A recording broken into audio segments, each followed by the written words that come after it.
October is Domestic Violence Awareness Month, and the Plymouth Police Department and a group called Home Free are working together to go after offenders of domestic abuse. Our reporter Sonya Goins shows us how the new partnership is helping victims get justice.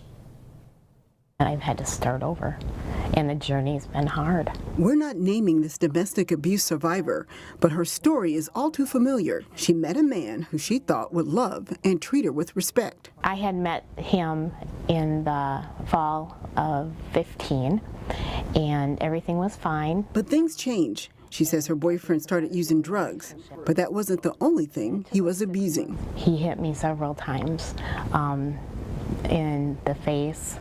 He's tried to choke me. She was left with permanent injuries. I have 2 missing teeth on my bottom left side of my mouth, as well as numbness in that part of my jaw. After several incidents last year, Plymouth Police arrested her boyfriend. I was incredibly afraid. They put her in touch with Home Free. The nonprofit organization provides services to battered women and their families. So really what we're doing is we're acting as the voice for victims in a system that largely doesn't hear them. Elsa was an advocate for the woman in our story. She also worked with Plymouth Police to launch a program called The Blueprint. From the police response through the prosecution and the end of the case, we're following the same kind of streamlined set of policies. The goal is to keep victims safe and to hold offenders accountable for their actions. By our officers doing a more thorough job on the front end, it makes it better for everybody in the long run. It's a comprehensive approach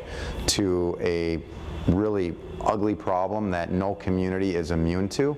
The police chief says that there are about 3 domestic abuse arrests in the city of Plymouth each week.